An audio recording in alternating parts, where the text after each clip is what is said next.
step out for 2 minutes. I'll be back.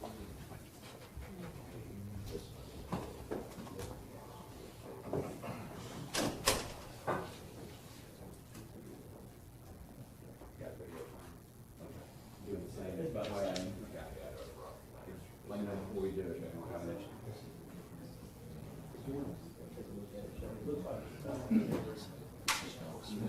And those are the ones he's had an opportunity to review all these shows.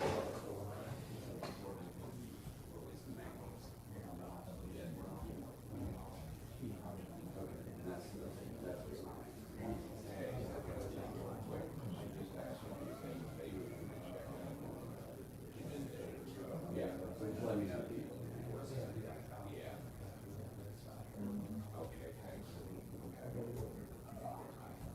I think that's good enough. Okay. Is that good?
All right, to the jury, please.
Be seated, please.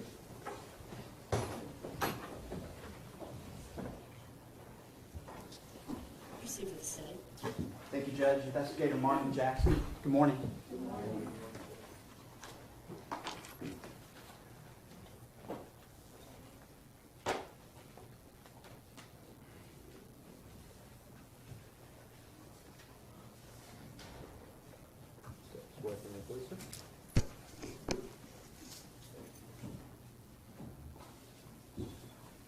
Come this way, sir.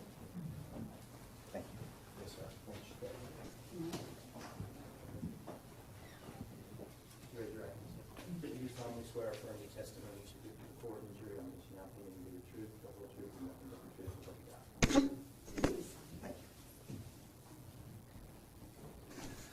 Thank you.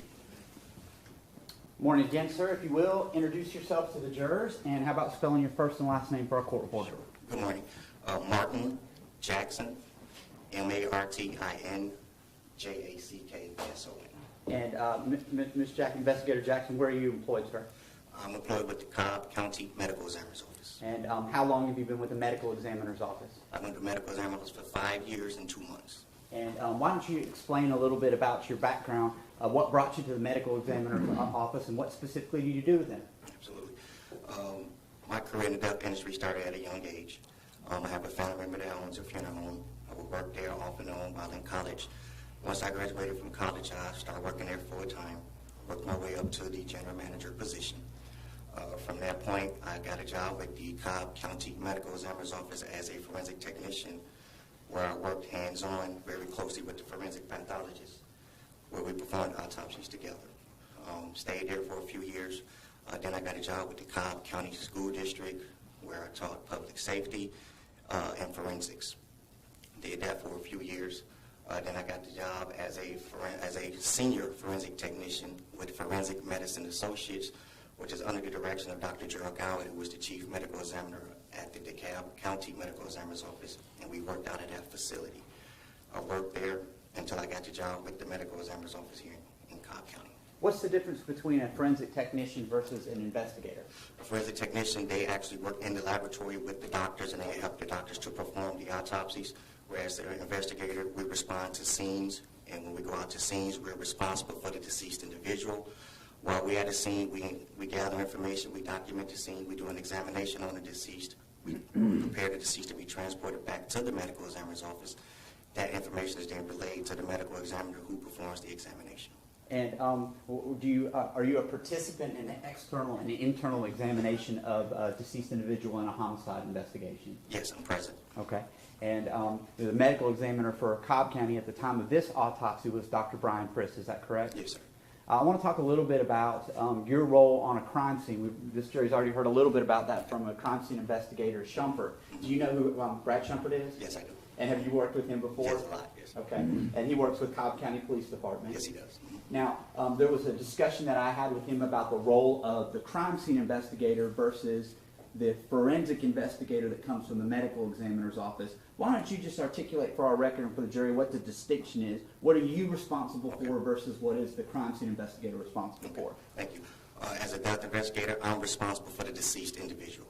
When I arrive on scene, my first job is to contact the local law enforcement officer that's in charge, whether it be the detective, lieutenant, who's ever in charge.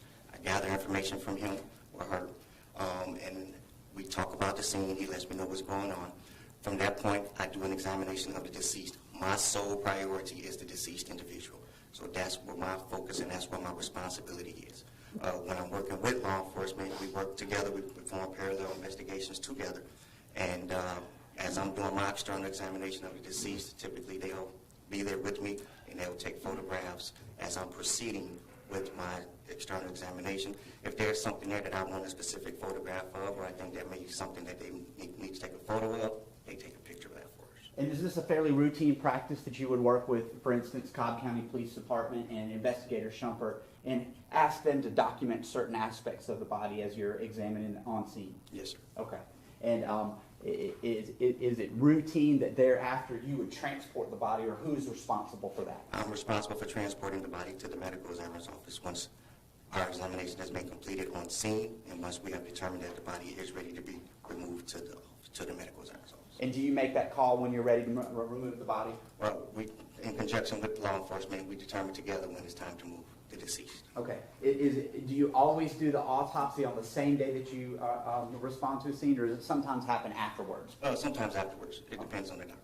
I want to direct your attention to this particular case in June the 18th of 2014, where you called upon to respond to the scene near Acres Mill Road involving the death investigation of young Cooper Harris. Yes, sir. And why don't you explain for the jury about when did you get that call and about when did you respond? Okay. I got a call from a detective with the Cobb County Police Department. The call came in approximately 17:15 hours, which is 5:15 p.m., advising me that I needed to respond to the scene that a deceased was found lifeless in his father's vehicle, and I was asked to respond to the scene. I arrived at the scene approximately 17:50 hours, where I met with local law enforcement, and where we talked about the scene and where they gave me information pertaining to the incident that had just occurred. Okay. And the scene that we're specifically referring to, was that on or about 29, I think it was 2955 Acres Mill, is that Yes. correct? Yes, sir. Acres Mill Road. And is that in Cobb County, Georgia? Yes, sir. And upon arriving there, what did you note? What did you observe? Well, when I first got there, I observed Cobb County Police Department. They was taking measurements and taking photographs of the scene. And I waited until they told me that they were done with their process before I was able to go and start my process. Okay. And when you arrived, was Cooper Harris's body, was it already covered up? Yes, sir. Okay. And can you describe, generally speaking, the weather conditions when you arrived? It was clear, sunny, in the upper 80s at the time when I arrived at the scene. It was very warm out. Okay. And did you initially assess the scene and figure out what it is that you needed to do as the crime scene investigator from the medical examiner's office? Yes, sir, I did. Okay. And where specifically did you find Cooper Harris's body when you first arrived? He was laying on the pavement, covered by a white sheet, located very close to this vehicle. I want to show you some photographs that have already been admitted into evidence. This jury saw these last week or the week before. This is State's Exhibit 42. Is this the scene as you found it when you first arrived? Yes, sir. Okay. And I'm not going to use the Londo pad at this point, but looking at State's 42, was Cooper Harris's body located under this sheet? Yes, sir. And then after removing the sheet, I'm going to show you State's 51. Is that a fair and accurate depiction of Cooper Harris as you found him when you began your investigation on scene? Yes, sir. All right. You're familiar with terms rigor and lividity? Yes, sir. Okay. And is it part of your responsibility as an investigator with the medical examiner's office to document things such as the condition of the body? Yes, sir. Can you just explain generally to this jury how you found Cooper Harris's body when you began your investigation at Acres Mill? Okay, once I got the clearance that I can go ahead and do my examination, I removed the sheet. And during my examination, one of the first things I look for is postmortem changes, which consists of rigor mortis. Rigor mortis, which is a stiffening of muscles once death has occurred, and also I look for livor mortis, which is the blood is no longer circulating through the body, and the blood settled to its lowest point due to gravity. It's identified by this purplish, reddish color. Those are things that I look for during my examination to determine whether or not someone is deceased. And in this particular case, did you note either of those two things? Absolutely. Rigor mortis and lividity. Yes, rigor mortis was present, and livor mortis was present as well. Let's talk about the different types of rigor mortis. Did you sometimes differentiate between being fixed versus moderate versus having no rigor mortis? Right, well, rigor mortis can be firm or it can be moderate, and in this situation, rigor mortis was moderate. And can you explain to the jury what you mean by moderate versus being fixed or firm? Absolutely. Firm rigor mortis is when rigor mortis has set, and you can't really manipulate any of the extremities. As I was manipulating the extremities of the deceased, I was able to manipulate his extremities with ease, and so the rigor mortis released. So that's why I say it was moderate. I didn't have to force it. So when I went to manipulate his extremities, they did release. And what about lividity? Did you find that to be present in Cooper Harris's body? Yes, and the lividity was not fixed. What that means is the lividity was present on the skin. Once I put pressure or you apply pressure onto the skin, you will see that the skin tend to blanch, which means it's an area that moves away, and you can see your imprint of your fingerprint or your hand or whatever you put there to determine whether or not the lividity is fixed or non-fixed. I want to show you State's Exhibit 57. Do you recognize that as being a fair and accurate depiction of the right arm of Cooper Harris? Yes, sir. And whose blue gloves are those in this photograph? That was mine. Okay, so this is you actually manipulating Cooper Harris on scene to determine rigor and lividity? Yes, sir. All right, so looking at State's Exhibit 57, that purplish discoloration on the right arm of Cooper Harris, what is that, sir? That's lividity. That's the blood pooling to the elbow? That's correct. As blood has settled to the lowest point of the body at that point, and it's non-fixed.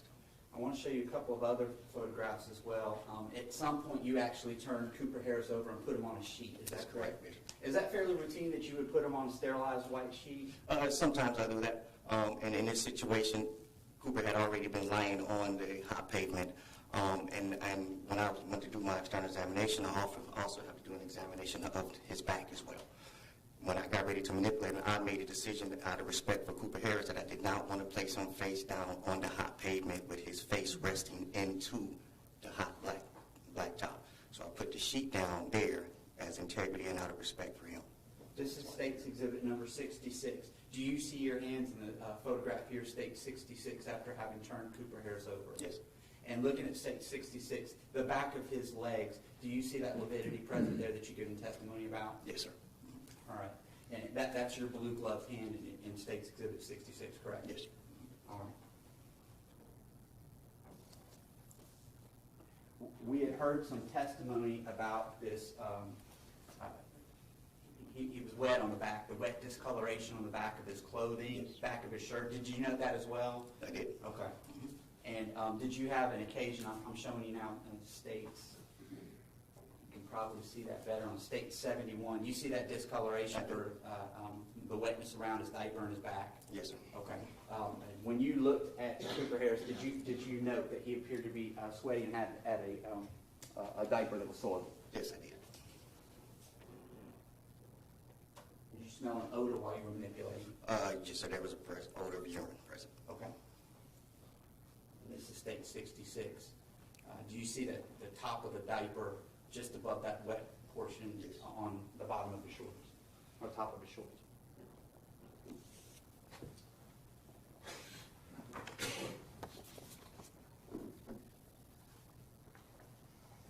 Sticking with lividity for a second, I want to just show you one other photo. This is State's Exhibit number 78. Did you also raise his wet shirt to look at whether there was evidence of lividity on his back? I did, yes. And looking at State 78, what does that depict? That depict that lividity is present with a little bit of blanching as well. And explain what blanching is. Blanching is when that part of the skin was in contact with some type of surface. Therefore, when the blood began to settle, it settled around that area. Typically, it looks like an injury, but it's not. It's consistent with blanching. Now, as you were going through the process of documenting the scene and making note of what you observed, were you telling Investigator Shumpert that he needed to take certain photographs, some of which have been depicted here for the jury? Yes, there's a few. I want to ask you about the diaper in particular. Did you remove the diaper there on scene, or was that removed later? It was removed later. I remember it on scene. No, it was removed later, but I remember it being there on scene. All right. When it was removed later, did you note whether there was any urine present? Yes, urine was present. Oh, and just to be fair, was there any feces? No, it was urine was present in the diaper. So, consistent with what you saw and smelled on scene, did you find urine to be in the diaper? Yes. What about the deceased Cooper Harris's pupils? Did you make any notes about his pupils, and what's the significance of that? His pupils was fixed and dilated. What that means is there was no response to any type of stimuli at all. What about any abrasions? Did you note any abrasions while on scene? Let's stick there before we get to the autopsy. Did you note any abrasions on Cooper Harris's body? Yes. And describe, just generally speaking, where you saw those. You don't need to be too terribly specific. Okay, we had abrasions on his head. He had abrasions on his back, on his extremities as well. And I want to ask you specifically about Cooper Harris's color. When you raised his shirt, we've seen some pictures of the lividity that you talked about, but did you get an opportunity to look at his abdomen? Yes. And can you describe for the jury, generally speaking, what was the color of his abdomen? There was an area of light green discoloration present on the abdomen.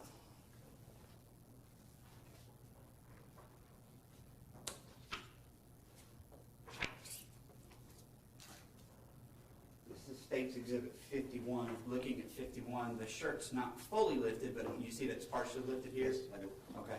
That area of discoloration, can you see that partially exposed here? The Partially. green discoloration? Yes, partially.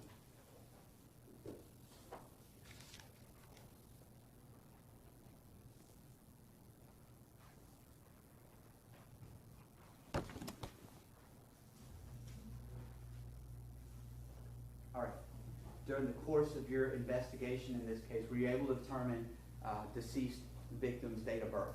Yes. Okay, and do you recall what that is? I do not. Did you document it in your I did report? document it in my report. If you need to refresh your recollection, please feel free.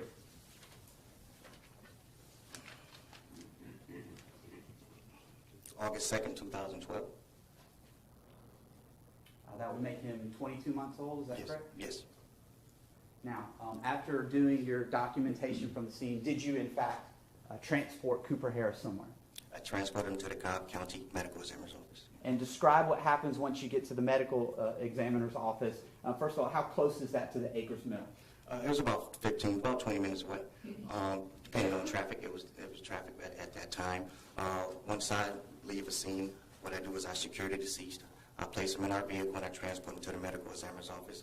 Once I get to the medical examiner's office, I have to sign the decedent into what is our morgue area, log them in, and I placed him in our morgue area, completed my report, and at that time he's ready to be for the examination to occur the next day. When you initially assessed Cooper Harris's body, can you describe what his temperature was by feel? Yes, he was very warm. Warm to the touch? Very hot, yes, sir. And once you get to the morgue, explain how those conditions are different before the autopsy. Well, the morgue is a very cold environment, and of course it'll bring the temperature down while he's there, and he was there overnight prior to the examination beginning the next day. You did the actual autopsy with Dr. Frist. That happened the next day, is that correct? Yes, I was present, yes. And that was June the 19th of 2014. Yes, sir. In that interim period of time, where was Cooper Harris's body maintained? He was in our facility, within our facility. And specifically, was it in a cooled facility? Yes, correct, yes. All right, now I want to ask you a little bit about your role in getting a medical history from a deceased victim. Is that part of your responsibility as an investigator? Yes, sir. And where do you usually get the history of a deceased victim in a case such as this? Typically, it would come from a family member. Did you attempt to get a history from Leanna Harris for Cooper Harris in this particular case? Yes, sir, I did. Were you able to get that history from her, and was she cooperative with you? No, sir, she wasn't, and no, I was not able to get a history. You were not able to get a history from Leanna Harris on her son? No, sir.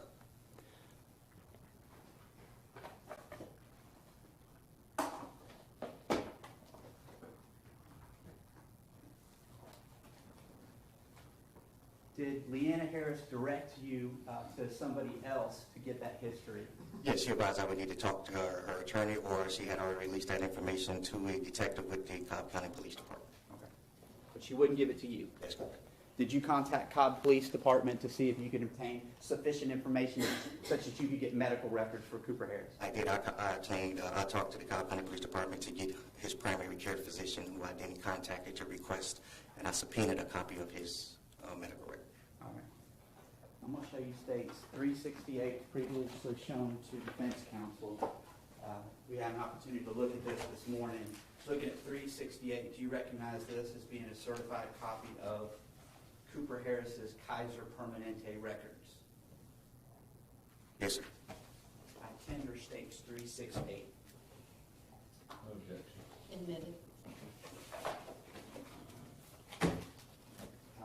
For these records, 368 that have been shown to the jury for Cooper Harris, how were you able to obtain those once you got the information from Cobb County Police Department? I contacted the primary care physician, in this case, Kaiser Permanente. I requested a copy of his medical records through a subpoena. So we subpoenaed those records. Those records was then sent to us once they had received the subpoena. And did you share those records with Dr. Frist and review those records as part of the autopsy procedure and the death investigation in this case? Yes, sir. Do you recall when you got those records? I have to refer to my report. If you can.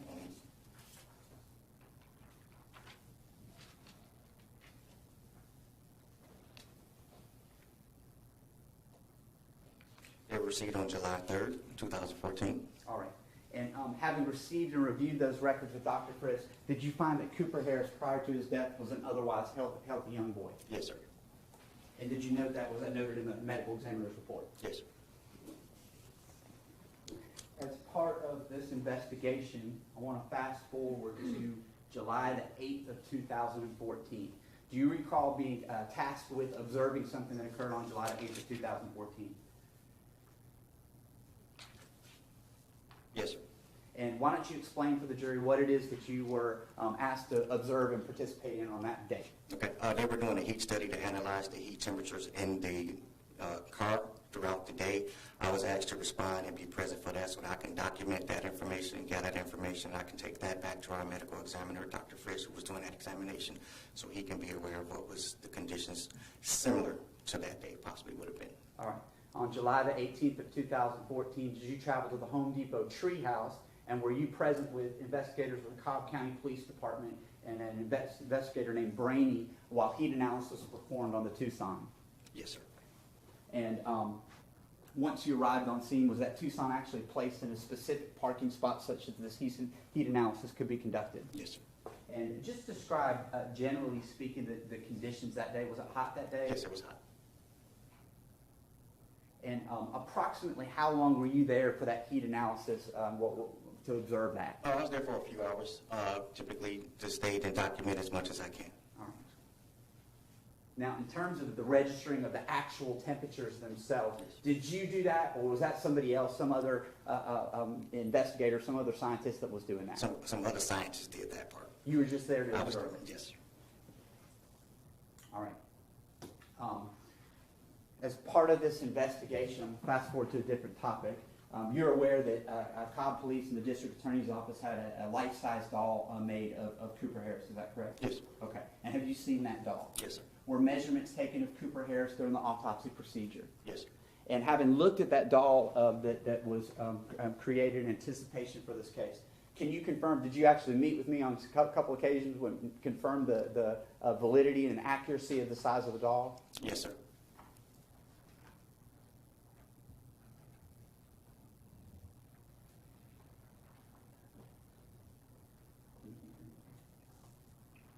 All right.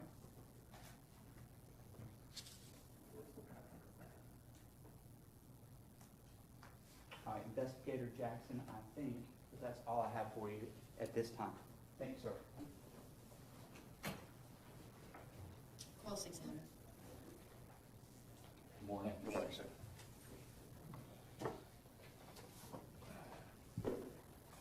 Your 5 years plus with the Cobb County Medical Examiner's Office. I'm sorry to interrupt. Yeah. If I can get these records real quick. Sure. Just didn't want to get them before you got started. Your 5 years plus of the Cobb County Medical Examiner's Office, is that the only medical examiner's office that you've worked for? Officially, yes. I worked for Forensic Medicine Associates, which is a private pathology firm under the direction of Dr. Gerald Gowett, but we worked out of the DeKalb County Medical Examiner's Office, so actually I worked in conjunction with the DeKalb County Medical Examiner's Office and Forensic Medicine Associates. Being an associate, being an employee with Forensic Medicine Associates allowed me to work at the DeKalb County Medical Examiner's Office. Very good. And was that concurrent with the time in Cobb County, or was that before your time in Cobb? That was before my time in Cobb. Very good. All right. And prior to that, do you have any sort of law enforcement experience specifically outside of? I do not. In other words, you've never been a police officer, certified, or anything of that nature? All right, very good. And your work as a medical examiner's investigator, does that require any sort of particular training or education in order to do that? Typically, there is no education requirements. There is training. I am board certified with the American Board of Medical Legal Death Investigators. All right. And so there's some sort of training or class you go through to get that? Yes, I have to have continuing education to keep my certification. Very good. And that training involves just kind of make sure you understand how to deal with a scene where there's a death, particularly the body, and logging information, keep track of information. Yes, sir. Right. And it's real important when you're, as the ME's investigator, when you go to the scene, the ME doesn't actually go to the scene with you on most occasions. Is that That's correct? correct, yes, sir. All right. And is it fair to say that your job there is to kind of be the eyes, the ears, the nose, the feet, the hands of the ME so that you can let him or her know exactly what you saw and observed there in that sense? Yes, sir. And you want to document that as much as possible in your report so that they can read it and kind of catch up with it in addition to asking you about it. That's correct, yes, sir. And On this occasion, when you got called out, who contacts you to let you know to go out there? Typically, the police department will contact me to Okay. let me know that a death has occurred, and they would need for me to respond to a scene. Do they just call you on the phone or Yes. something? Okay. Because you're not wired into their channels or anything like that to No, hear sir. the radio traffic? No, sir. All right. So when you first heard about this, was it from the police department contacting you, or had you heard otherwise about this incident? The police department. Very good. And when you were first contacted about that, do you remember what time that was? It was approximately about 17, 15 hours. Okay. And so 17:15, is that 5:15 p.m.? Yes, I'm sorry. Yes. That's good.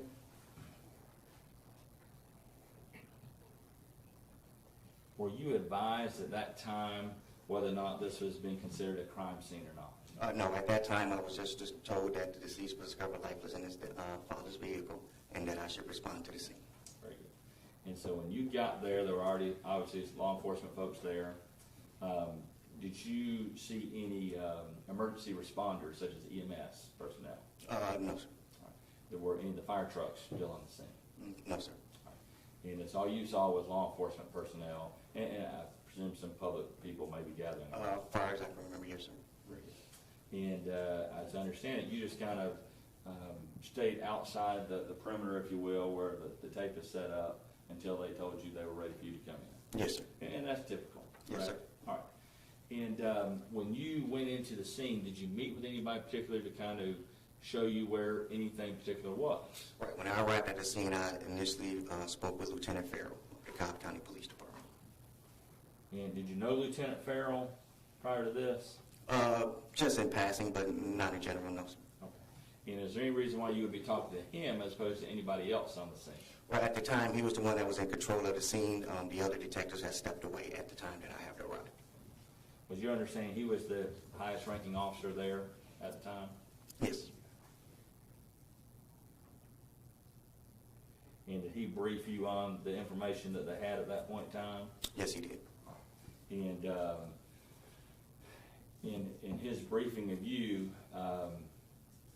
did he indicate to you how he wanted you to treat this thing? He didn't so much indicate to me. He just explained to me that foul play could not be ruled out. Anytime that law enforcement explain that or tell us that to the medical examiner's office, we tend to work that case as a homicide. So which means we process it differently. Very good. And did you question him as to whether or not anyone had actually been interviewed yet? No, I don't. I don't remember the question. Did he indicate to you that anyone had been interviewed at that point in time? At that point, they were still in the middle of their investigation. You say in the middle of it, they were actually really on the very front end. But they were still in the beginning. They were just there on the Yes, scene. yes, sir. Very I'm good. sorry.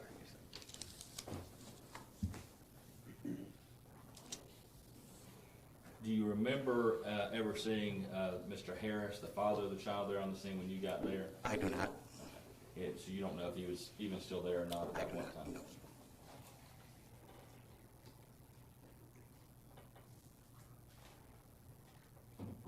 All right. And then you, once you don on some protective equipment, that's gloves, footies, maybe even a whole suit, I don't know.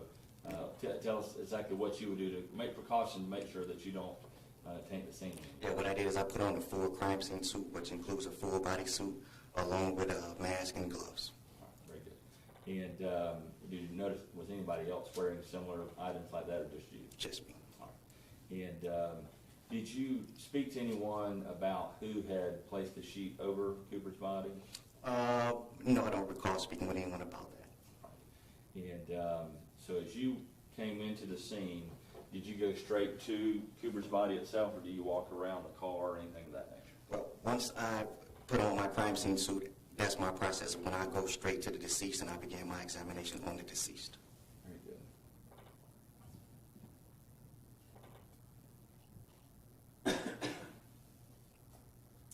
When the sheet was raised, who assisted you, I guess, in taking the sheet off Cooper and being there as you were looking at his body? I took the sheet off myself, but crime scene investigator Shumpert was present with me inside the scene. Yeah, and was he the one that had the camera taking pictures? Yes, sir. All right. Was there anybody else there assisting you? No, just All right. Just the two of y'all? yeah, there was a lot of police around, Right. but not assisting us. Okay. Right there with Cooper's body, it's just the two of you? No. Okay. And when you took the sheet off, of course, you're looking at Cooper and you're seeing some of these things you talked about, with the apparent rigor mortis that you can see before you even touched him, and the liver mortis, correct? Yes, sir. All right. And were there any measurements that you would have taken there on the scene initially when you get there? No, sir. Okay. And you then start, well, tell us, what's the first thing you would have done with Cooper's body? First thing is I would have took the sheet off, and then I would have let the crime scene technician take photos of him as he was with the sheet removed. All right. And then when you first touch his body, what would be the first thing you would do? I typically would start at the head, or I start at the chest area. Okay. And are you just looking around at the body for signs of anything? I'm doing an external examination and looking for any type of evidence, maybe any type of injuries. Also, I'm looking for postmortem changes as well. Okay. And is this the first such scene of this nature where you're dealing with a small child that ultimately we know died of the heat? Have you ever dealt with a scene of that nature before? No. As far as hypothermia death, no. All right, very good. And so typically when you go to a scene, there's a gunshot wound or a stab wound, or there might be a poisoning, or there might be even an older person who may have died. That you're looking for an obvious indication of what caused death is. Yes, sir. All right. And even though at the time you got there, had you gotten any indication as to what had been the cause of Cooper's death at that point in time? Well, just the fact that he was left inside of a hot vehicle. Okay, so that information had been given to you? Yes. All right. You remember who it was that gave you that information? The detective with the Cobb County Police Department. Okay. Would that have been Lieutenant Farrell or No, I somebody would say else? Detective Racy when he first Racy. called. Yes. Very good. So when he first called you, he gave you that information? Yes. I got you. Mhm. Did you see him there on scene when you got there? I did not recall seeing him. Okay. And but there were a bunch of people there, so you That's had correct. that- My main focus was on the deceased. Absolutely. And so as you start looking for injuries, is that you're actually moving the body around at that point in time Yes. to look front, back, top, and bottom, correct? Yes. All right. And when you did that, we've seen several photographs already that a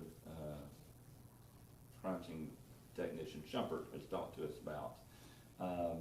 And I think we see some of the pictures, as was indicated earlier, the blue gloves and whatnot. Mhm. We see that. You're the one that would be wearing, no one else is wearing that sort of That's correct. stuff. Yes. All right. And when you start moving the body around, did you actually, I think you said that you were able to move the extremities, Well, which means arms and legs. I was able to manipulate him with a little force. The rigor mortis was moderate, so yes, I was Very able good. to. And does that mean you could actually stretch them out all the way? Not typically. I was able to manipulate him. Okay. Yes. All right. But it's a possibility, yes. Okay. Your job is just trying to look around and see what you could see and then photograph whatever might need to be My photographed. job is to document the scene and the deceased. That's my job, is the deceased. All right. And at some point, you recall looking into the vehicle as well. Yes, I glanced at it. Yes, sir, I went through the vehicle.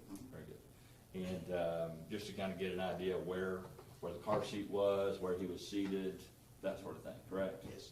And you recall if you had to open any doors to do that, or if you just looked in the driver's door, do you remember? I just looked at the driver's door. All right, very good. And that's part of what you do, just again, to get an overall view of what's happening. Right, that's not my responsibility, is that part of the scene. All right. But it is part of your responsibility to make sure you can document for the medical examiner, here's kind of what we're seeing going on here. Yes, sir. Very good. And as you are looking at Cooper and manipulating, we saw some photographs of actually pulling of Cooper's diaper down so that you could see some of his backside and liver mortis there, blanching, that sort of thing, correct? Yes, yes. I know you don't know that, but having seen those pictures, you were part of doing that. correct? Yes. All right. And when we see this very white coloration on the backside, that'd be consistent with him having been laying there on the ground, correct? It's called blanching. Blanching. Yes. Uh-huh. And I can't say if it's consistent with him laying on the ground or from being when he was sitting in the car seat, but it was present. It's him laying on that part of his body, so there's pressure on it. That part of the skin was in contact with something, yes. Very good. And so when we see that on elbows or legs or knees or whatnot, it could be, at some point, there was some pressure on there after the pulling had begun. Yes.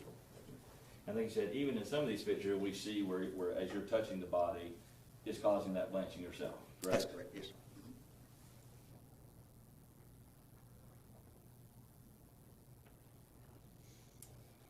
All right, and so as you were there, you moved Cooper's body around multiple ways to turn him around, to look on his backside, lifting up his shirt, pulling down his shorts, pulling down the diaper, a lot of movement, correct? And you certainly aren't able to, or you never observed or had an opportunity to see Cooper Harris actually while he was in the car seat. No, sir. All right. And exactly where he was sitting or anything that would have been moved in the car seat prior to his getting out of the car, you would have no way of knowing that. Very good. And so as you're talking with, I keep on calling him Investigator Shumpert, CST, I guess, Shumpert. You're kind of explaining to him, hey, here's what I'm seeing, catch a picture of this. Here's what I'm seeing on the backside, take a picture of this. Yeah, well, usually, while I'm doing my external examination, he's going around and he's taking photos. If there's something there that I think that should be photographed, I ask him to take a photograph. And as you were there doing that, do you recall anybody else coming up to y'all to talk to you about anything they wanted to see or have a picture taken up? No. All right, just two of them. Yes. And as you were moving the body around and whatnot, you said that you smelled the urine in the diaper, Yes. correct? And when you pulled the diaper down, were you able to note it then as well? You can feel Just that. feel Yes. it was full. Yes. Okay. And when you were going through that process, that the amount of time for y'all to get all those photographs taken, any idea how long that was? It's variable. It varies. Okay. So I don't have an In exact. this particular case, you remember if it was more than an hour, less than an hour? For me to do my process, it would have been less than an hour for Less than me. an hour. Yes. Very good. And that includes everything from you starting, going to look at him until you're ready to transport. From the time that I put on my crime scene suit and start my external examination, and I prepare him to be transported to the medical examiner's office, that is less than an hour. Very good.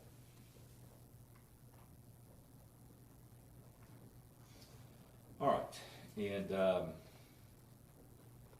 after you do all your work, then of course you prepare a report for the medical examiner, correct? That's correct. And have you had a chance to review your report prior to your testimony? Do you have a copy with you? I do have a copy. Very good. All right. And let's just kind of look at that and see what you note there. On the front page, there's a block there indicating incident investigation. And so where you note rigor and lividity on there. And there's also the initials DOS. What does that refer to? Dead on scene. Okay. I'm sorry. That's a death on scene. Very good. And then the next column you've got noting drug or injuries or decomposed. And none of those are indicated, correct? All right. And then seatbelts, alcohol, lab case, none of those are indicated. And note, charges, prisoner, none of those are indicated. And then scene and scene 2, you have checked scene. That's just indicating that you were at the one scene.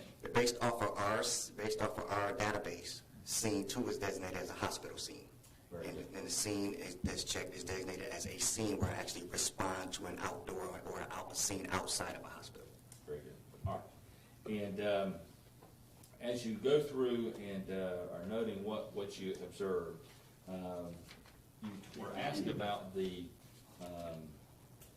body of Cooper and the clothing of Cooper on direct, and you noted that when you looked at the blue shorts, and this would be on the page 2, I guess it's page 1 of 3 of your report after the cover sheet, if you will, you noted that he was wearing in a gray, green, black sleeveless shirt, slightly wet on the posterior, and the blue shorts are also slightly wet on the posterior, correct? Yes.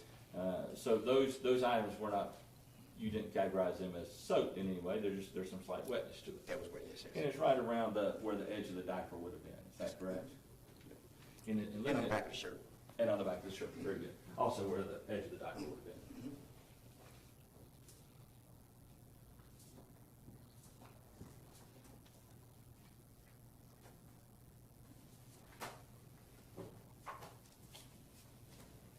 There there's the, state's 57. The design on the shirt, I just want you to kind of make sure we're clear, don't want anything to be confusing here. There's some darker gray on the front of the shirt as opposed to the lighter gray in the back of the shirt. That dark gray is not indicating wetness of the shirt, that's just part of the design of the shirt.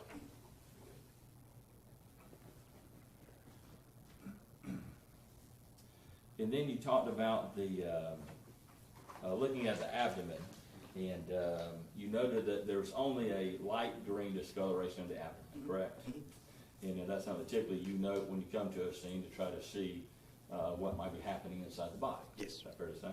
All right. And then you also noted the red discoloration consistent with lividity that you're seeing, that you've already talked about, correct? All right. Now, you indicated that you had attempted to get some information from Ms. Harris. I don't see that noted in your report. Am I missing that? Is that in your report? Yes, it's in the somewhere? report where I made contact. It's on page 2 of 3. And it's there, the fourth paragraph there, where it says I made contact with her. What's the date of that? I don't see a date of that. I don't recall. It would have been the same day. It would have been probably June 19th. Okay. The day after you were at the scene? That's correct. Okay. And did you just call her on the phone, or did you go see her? Or No, I have called her on contact? the phone.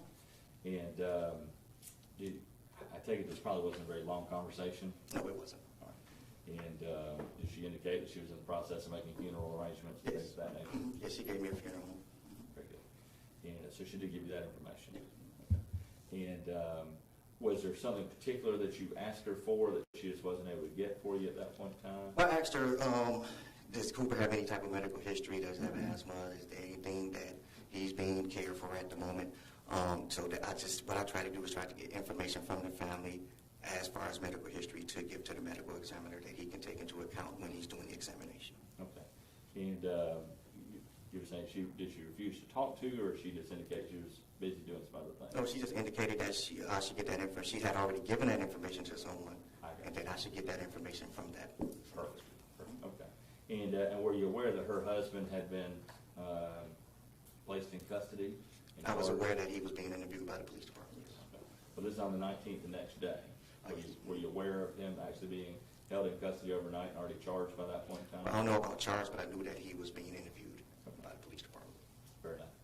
And so she referred you back to the folks she'd already given the information to, and you in fact got that information from them? Yes. Very good. All right. And once you looked at these records, medical records, there's absolutely no indication of any prior abuse or any sort of issues of that nature with Cooper Harris, correct? No, typically I get the medical records and the doctor will review the medical records and we didn't see them. So you did not even look at the records? Well, I looked at them, but he's the one that does that. All right. Well, you indicated to Mr. Evans that after getting these records that he was an otherwise healthy young boy. I took that to mean you'd actually looked at the records. You did not? Yeah, well, actually I spoke to his primary care physician here stated, and he advised me that he was a normal, healthy child. I got you. You got it directly from the doctor. That's correct. Very good. All right. And nothing's ever been pointed out to you to document anything the records indicate anything other than that? Cooper was well taken care of? Yes, sir. All right.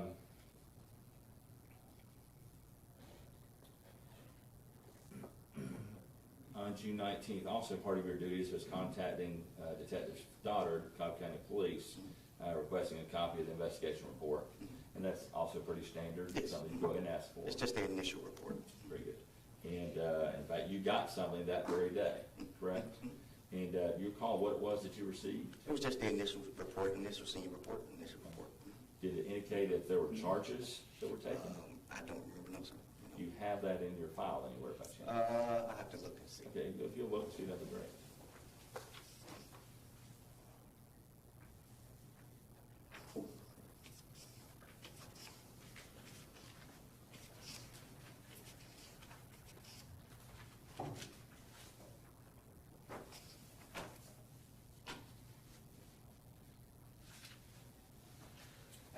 I have several incident reports from the police department here.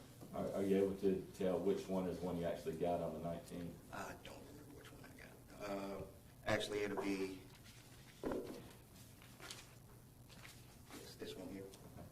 Thanks. It'll say 619 on it.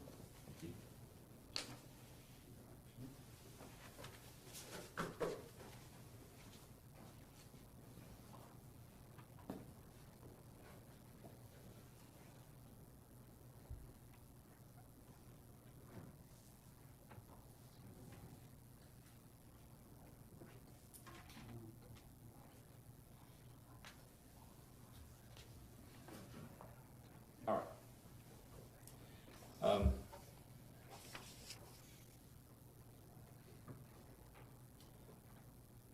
The next day, the 20th, there was a meeting with the Cobb County Police Department at the medical examiner's office. Is that correct? Yes, And you were present for that also? yes. And present for that were Sergeant Sanowski, that I may or may not be pronouncing that correctly. I'll spell it for the court reporter. Zeniawski. And Lieutenant Farrell and Detective Stoddard were present, correct? Yes. All right. And did they discuss with y'all their views of this investigation at that point in time? Is that the investigation was ongoing? It was still an investigation. They were still doing their investigation. Very good. And was there indication, or were you made aware that charges had actually already been taken at that point? I don't know about taking, but I know they were considering. All right, very good. And as you spoke to them, of course, Dr. Frist, who was a medical examiner, was talking about the autopsy findings themselves, correct? That's correct. And with regards to the next time that you met with law enforcement, July 24th of 2014, another staffing was conducted with members of the Cobb County Police Department, your office, and the District Attorney's office, right? Well, actually, that's a typo. That should say June 24th. June 24th. Okay, very good. So now we're 6 days later, correct? Or 6 days after the incident on the 18th.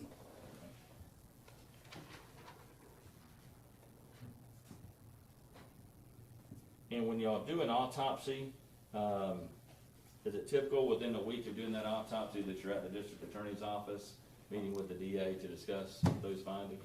Not typical. In some cases, but not typical.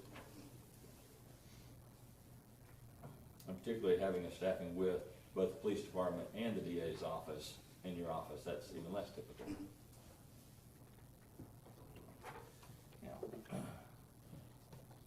on the report that you received on the 19th,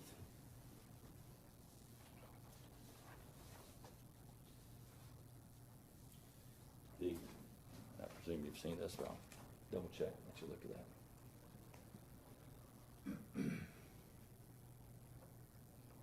When I was looking at that, the on June 26th, 2 days later, you're getting further reports from Detective Stoddard. Is that correct? Yes. And then on July 8th, you talked about going out to the Cumberland Parkway area where they were doing some testing to see that it was hot outside, correct? And you indicated, I think, that was with the Cobb County Police Department. In actuality, did you meet with the investigators from the Cobb County District Attorney's Office? That's correct. Do you remember there being any Cobb County Police Department personnel there? Yes. Okay, who was that? Detective Stoddard was present.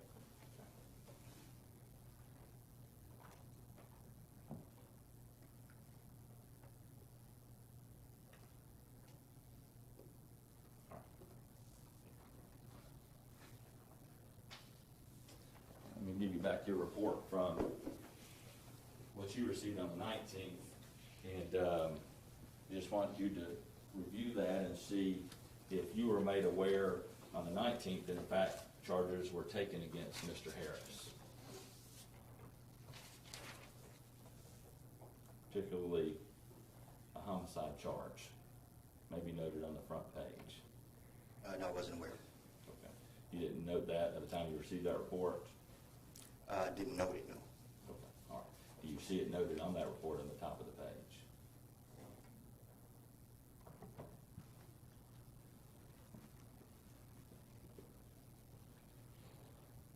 Okay, now I do.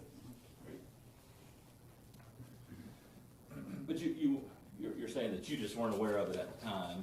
No one made you aware that that decision had already been made. That's correct. Now, in your role as an investigator for the ME's office, would you take part at all in kind of discussing with the ME or with the police department about, hey, here's kind of what the scene is telling us, and whether or not this was an intentional act or an accidental act? I describe my scene. I just describe the scene. I don't have any say-so on what it may be as far as determination of the medical examiner and the police. I'm just describe the scene. So certainly in this occasion, no one asked you your thoughts about it, and typically they wouldn't ask you anyway. No.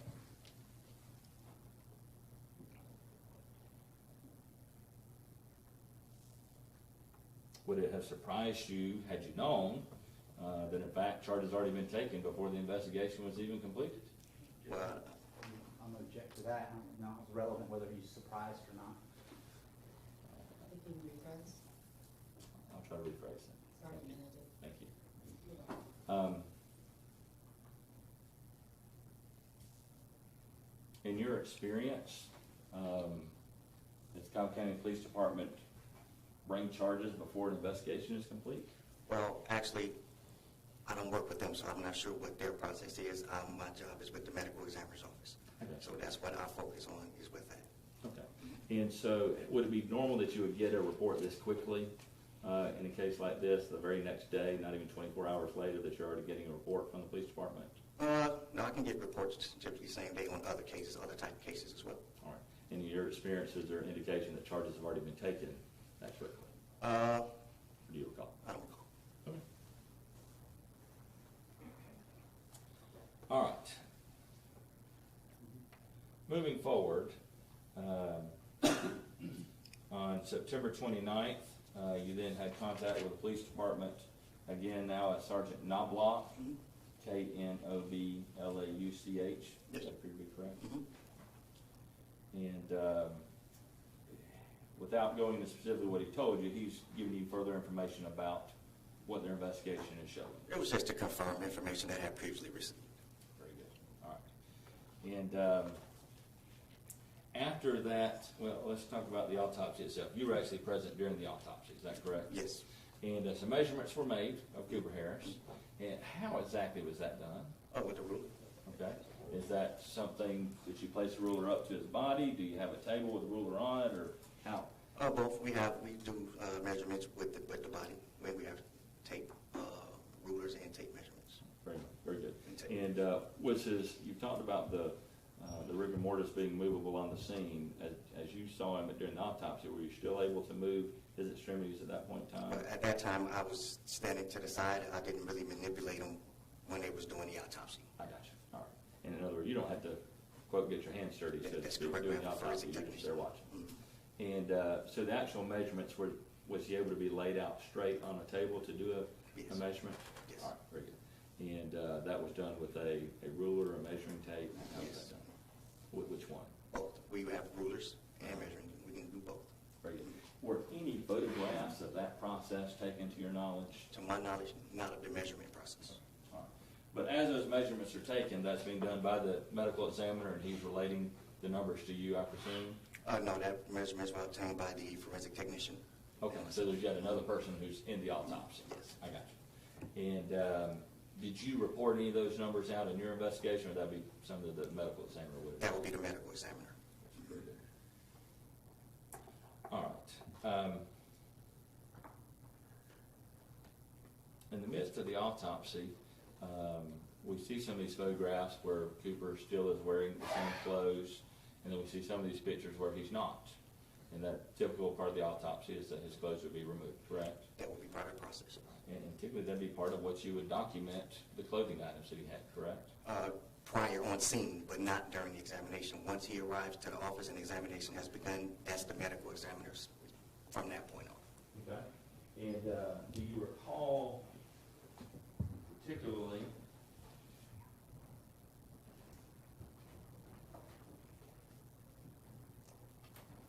photographs being taken during the autopsy itself? Yes. These photos that you've identified, some of them correct? I'm going to show you what I label as defense 38, I believe. Did I have that number right? Option 43, thank you.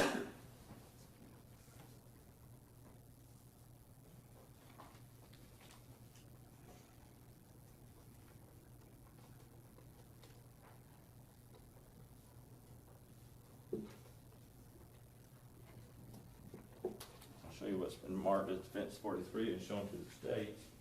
Got it in a plastic sleeve here because it's not as same material. Do you recognize what's depicted in that photograph? Yes. And is that in fact the clothing and shoes that would have been taken off of Cooper Harris at the time of autopsy? Mm-hmm. And does that truly and accurately depict those items as they were taken from Cooper Harris? Yes. All right, we would tender states 43, I believe it is. Any objection? No objection. Admitted. And just tell ladies and gentlemen what's shown in that photograph first of all. His clothing, his disposable diaper, and brown paper bags that was on his hands and feet. And notable in his diaper, you noted earlier that you were able to tell there was some urine in it on the scene itself. There's no feces in his diaper, is that correct? That's correct. All right. And obviously you didn't observe anything of that nature on the scene, and when it was taken off of him, that's exactly the condition it was in, correct? All right. May I publish it to the jury? Thank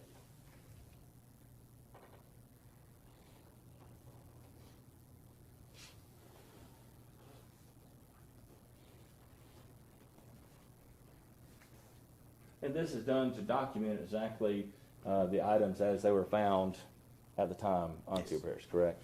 Very good. And again, we're seeing a little bit better here, this the change in color of the shirt. That's part of the shirt design, not wetness, correct?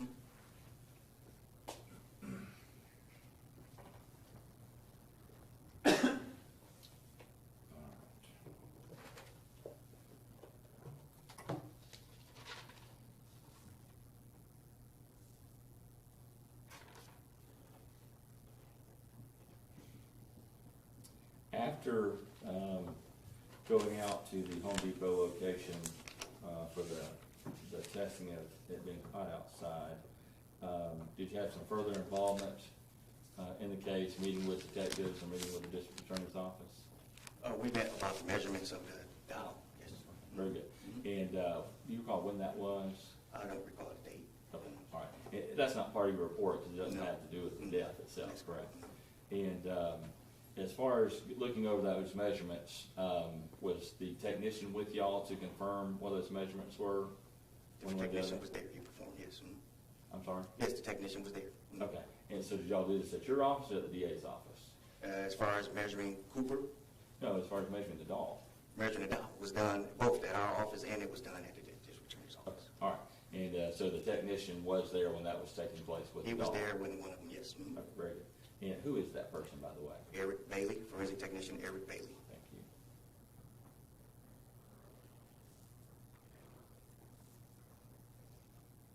And did you make any notes at all regarding the measurements of the doll, what the actual measurements were? No, he made the notes. Okay. He being Mr. Bailey? Yes.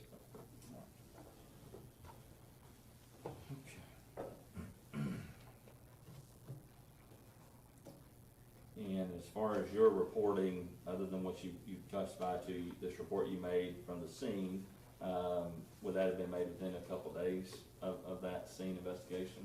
The initial, I like to update my reports so you can see the different dates. So Right, I right. typically, when something else occurs, I typically try to keep it updated. Very good. And so all these meetings and whatnot you testified to would be? They would noted just, on that? yes. Very good. And so the last time, when you actually prepared your report and turned it in, it was sometime after September 29th, correct? Yes, when the day the doctor signed it was when the report was complete. Okay. And do you have that front page with you? And does it appear to be that's the day that ultimately it was all completed, September 29th? At the bottom, yes. Okay. All right, I can have just a moment.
ask you about having contact with Sergeant Knobloch on the June 24th, and I think I failed to notice that in your report, that actually carries over to the next page, where you talk more specifically about kind of parts of the investigation. Is that correct? Mr. June White? 24th with Knobloch. I That's spoke with correct. Sergeant Knobloch on September 29th. Okay. On the bottom of page 2, where it says July 24th, I think you corrected it, actually should be June 24th. I'm sorry, I'm confusing myself. The bottom of page 2, this is actually meeting with the district attorney's office. Yes, Okay, and some Cobb County Police Department personnel. yes, All right. And at that point in time, there were discussions about the investigation, things that had been done in the investigation, correct? yes. All right. And were you made aware of any sort of video evidence that had been retrieved in the case? Yes, they said video evidence was, yes. Were you shown any of that evidence? No, I did not see that evidence. And were you made aware of some sort of reenactment being done by the police department? Yes, Were you present when that was done, that Yes. reenactment? yes. All right. And tell me, when did that occur? Was that on that day? That's on that day. It was on that day. Okay. And just kind of explain to us, was that at the, what location was that at? It was at the Cobb County Police Department Evidence Processing Garage. They have a garage area where they use to process evidence or to do an examination of automobiles. Okay. And was the silver Hyundai Tucson there in that location? Yes, All right. And at that point in time, were you just looking at that vehicle, or were people getting in and out of that vehicle? me, I was just observing. Okay. The police department was doing their. What did you observe happening? They was just inside the vehicle, just doing the reenactment as far as position within his position within the car. Evaluate his position within the car. His being Cooper's? Yes.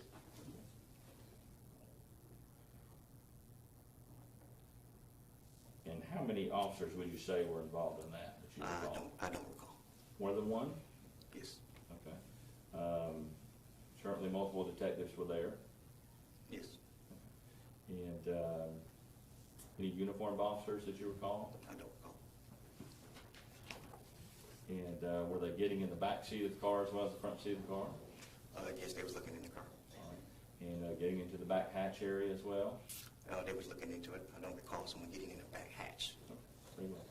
And as far as you recall, if the car seat was still in the car at that point in time? Yes. It was. Very good. And how long did that take place? I don't recall the exact amount of time that it took. Do you think it was more than an hour or less than an hour? I don't recall. Okay. Was it hot that day? Yes. Okay. And you don't recall if y'all were stuck out there in the heat for more than an hour or not? Actually, it was inside of a garage area. I got you. In that air-conditioned garage Yes. area? Mhm. Very good. And did you take any photographs of that? No, I did not. Did you notice anybody taking any photographs of that? I don't recall. I don't recall anybody videotaping any of that. No, I don't recall. I was there just to document information for the medical exam. All right. And it's fair to say you didn't document exactly what they were doing, you just remember they were getting in and out of the car and looking around it in different ways. Well, I documented where they evaluated his position within the vehicle, within the car seat in the vehicle. Okay. Specifically how that was done, though, do you remember how that was done? All right.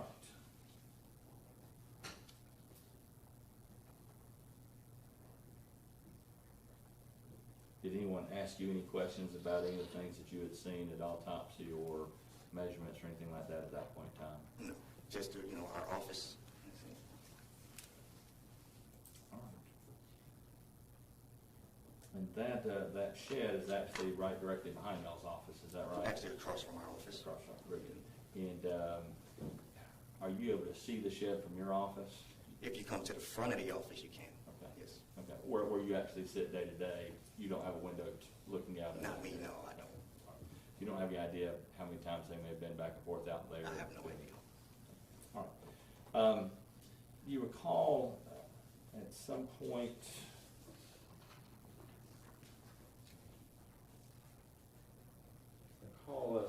some requests of some biological slides being prepared and provided to us. I do. In fact, you and I met, I think that's how we met, was Yes. sitting at the medical examiner's office. Yes. For those are what we refer to as histology slides, Yes. correct? And that's a process whereby various organs that are taken to autopsy or some cross sections are made so that we can keep track of what the condition of those organs were at the time of death. Well, that's the doctor's expertise as far as that goes. I understand. Are you familiar with what they are, I guess is what I'm asking? Yes. Okay. And is that what they are? Yes. Okay, very good. And you actually provided those to us so that we could then look at them ourselves, Yes. correct? And did you provide those to Dr. Frist as well? Yes. Very good. And he was no longer the medical examiner at that point in time, is that right? That's correct. All right. I think that's all I have right now. Thank you very much, Investigator Jackson. Just a few follow-up areas, Investigator Jackson. When you first arrived on the scene at Acres Mill, was the crime scene tape already up? Yes. Okay. And obviously Investigator Shumpert was there while you were there, so it was being processed as a crime scene. Absolutely, yes, sir. Did you actually go inside the vehicle at any point on June the 18th, or did you just remain out of the vehicle and deal with Cooper Harris's body? I remained out of the vehicle, but I did look in the vehicle. I want to talk a little bit about the medical examiner's role versus police department's role versus district attorney's office role. Each one of these entities are separate organizations. Is that fair to say? That's correct, yes. Okay. But you and I, for instance, known each other for years, so this Yes, is sir. not our first time meeting with each No, other. sir, it's not. Okay. And in fact, who's the on-call major crimes prosecutor for the DA's office? That'll be you, sir. Yes. Have you ever had me respond to a crime scene or attend autopsies with you? Yes. So is there anything out of the ordinary of the DA's office and police department meeting with the medical examiner's office, or is that something we occasionally do in homicide We investigations? occasionally do. Okay. And in fact, on the June 24th meeting, just to be clear, was I one of the persons that was present with Detective Stoddard and you, the medical Yes. examiner? Who among these agencies is typically responsible for the charges? Does the medical examiner's office charge somebody, or is that another agency? That's another agency. Y'all don't have arrest powers or anything No, like we that? do not. And you were asked some questions about people being arrested and the timing of arrest. Have you ever arrived on another homicide case where somebody's already in custody, say in a domestic violence case or something like that? No. Okay. I mean, have arrests been made prior to the completion of autopsy reports in the past in your investigation? Yes. Okay. There's nothing out of the ordinary of somebody being arrested prior to the autopsy being No. completed. The questions you were asked about measurements and stuff like that, I want to be clear here that the tape measure we're talking about is like a tailor's tape measure that's flexible. Is that That's correct? correct, yes. So it can bend with the joints in the body and things like that. It's not like a carpenter's tape measure. Yes. Okay. And then finally, defense counsel asked you a question about allowing access. When the defense contacted you and contacted the district attorney's office and said, hey, we want to look at certain things, do we make things available to the defense? Yes. Okay. And is there anything out of the ordinary about that, about consulting both with the prosecution and the defense if it's requested? No. I think that's all I have. And it's not unusual, as in this case, for the defense to actually ask and request for some things to be prepared, correct? No, it's not unusual. And you talked about being separate entities. Your job with the medical examiner's office is to gather objective evidence in a case that can be documented so that it can be turned over to law enforcement, correct? Well, my job as a forensic investigator is to document and gather information about the deceased. I give that information to the medical examiner, and yes, we do have conversations with the police. Yes. Very good. And it's your belief in the fact the separation between the medical examiner's office and the police department is very important so that y'all can do the scientific part dealing with the death and not be influenced by the subjective opinions of the police. That's correct, yes, sir. Yes, sir.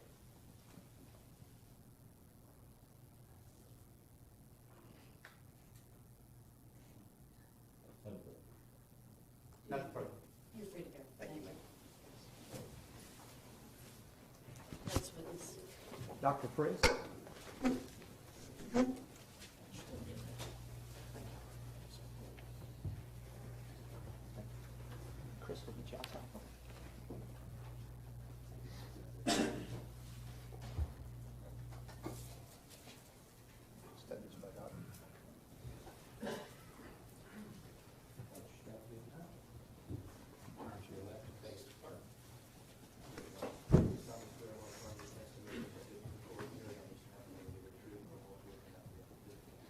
affirm. Judge, before we get started, I know this is going to take a bit of time. I won't be offended in the least if the court interrupts me at the appropriate time for the morning break. Let's say toward about 20 after. Sounds good. Thank you, Judge. If you will, sir, please introduce yourself to the jurors and spell your first and last name for our court reporter. My name is Brian Frist, F-R-I-S-T. And can you please tell the jury what your background is and how were you employed back in 2014? In 2014, I was the chief medical examiner in Cobb County.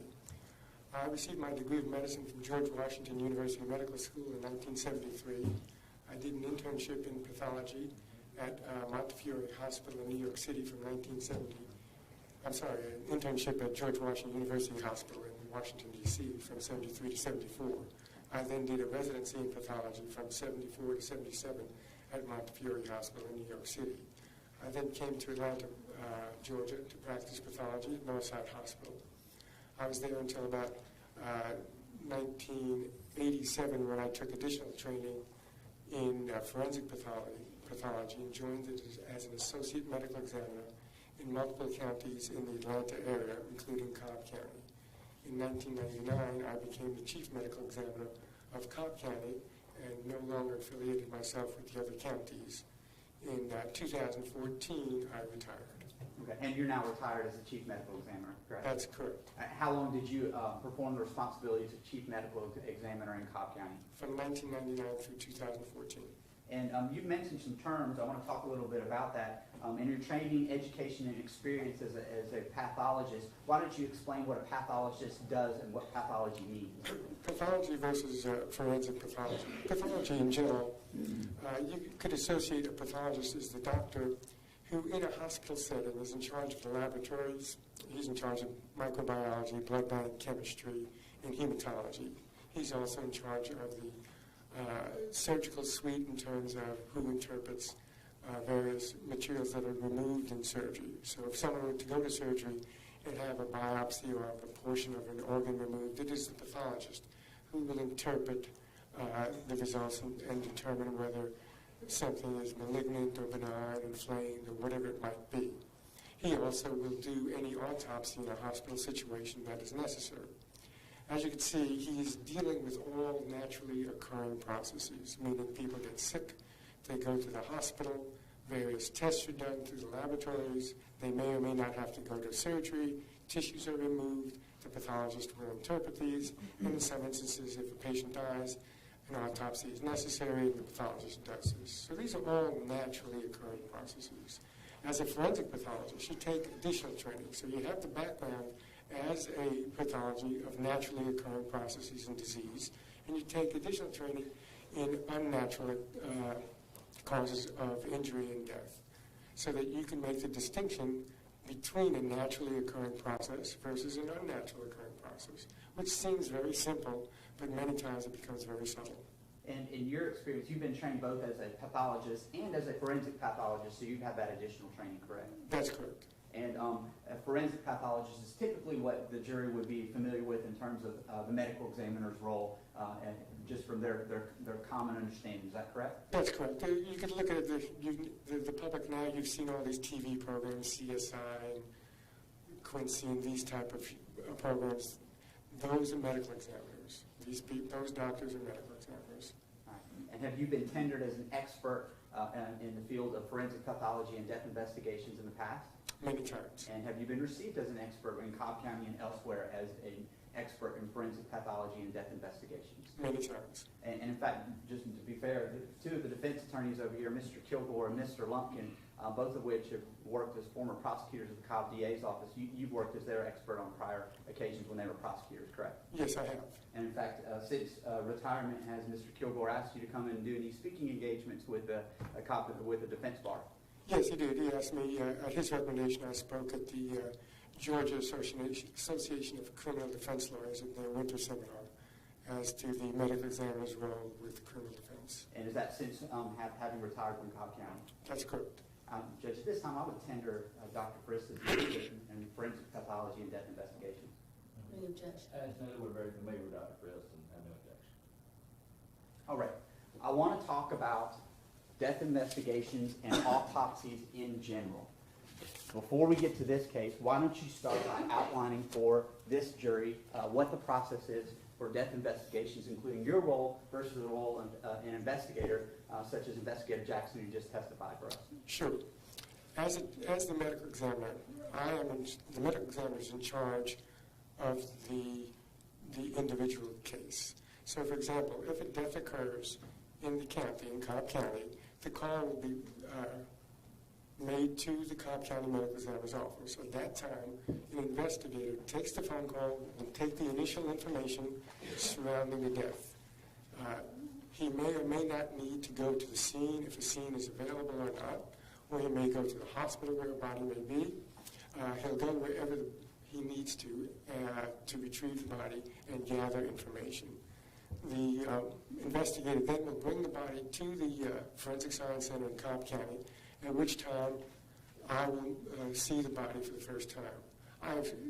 I've spoken to the investigator, though, prior. In other words, as soon as the death is called in, he will tell me what's occurred, what he believes is going on, and then he will go to the scene or the hospital to retrieve the body.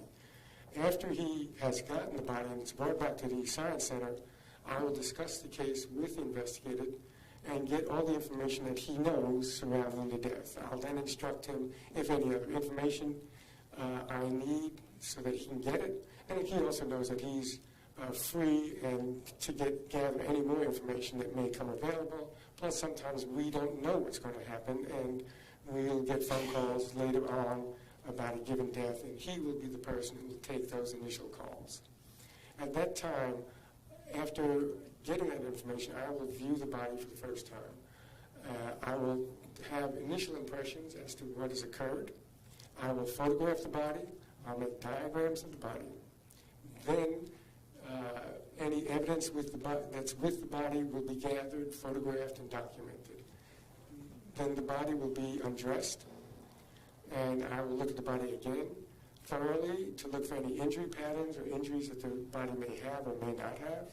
Additional photographs are taken, additional measurements are taken, and then the body is cleaned. And once the body is cleaned, it's looked at again, because many times, if the body is dirty or soiled, it may mask an underlying injury. We may not be able to see it. So once you wash the body, then you're able to see anything else that may or may not be there.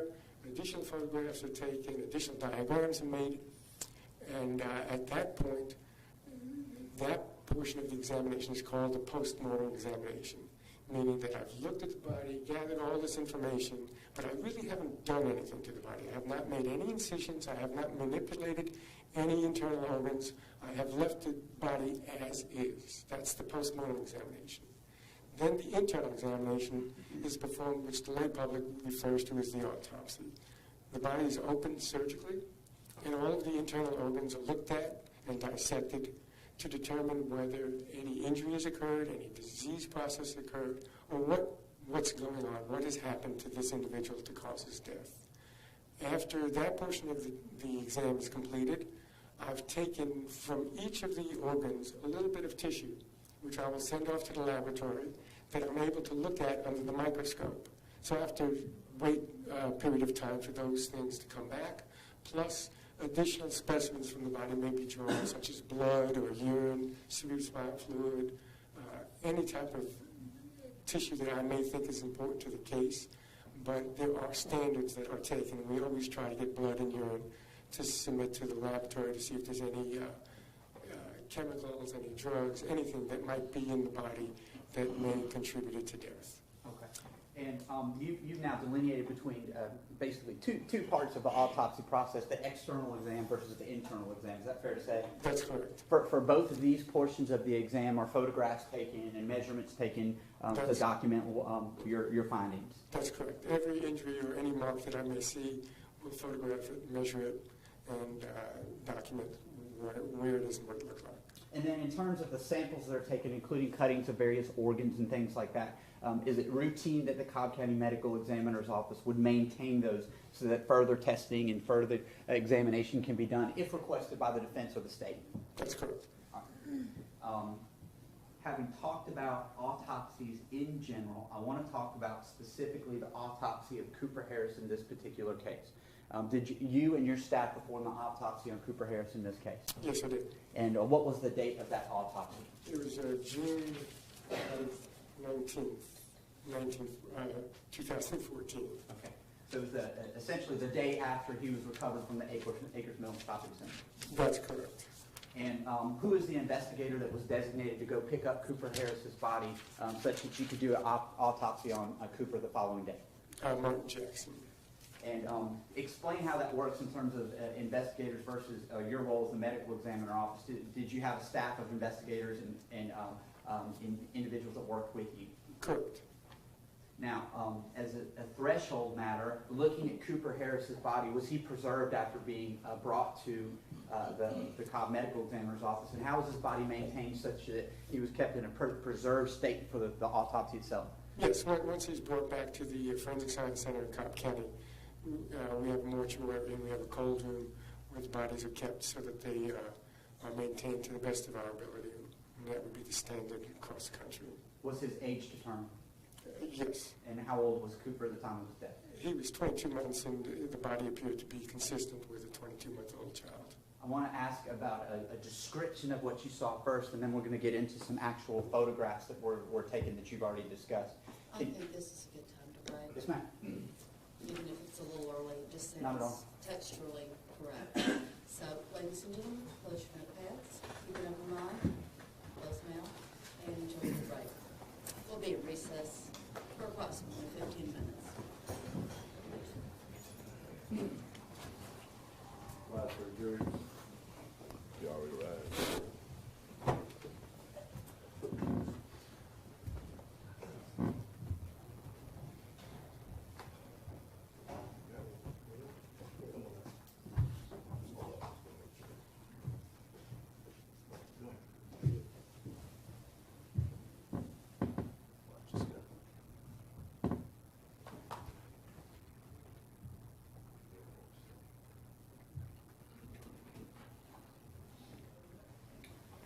We have 15 minutes to use the restroom. We'll just hang out here.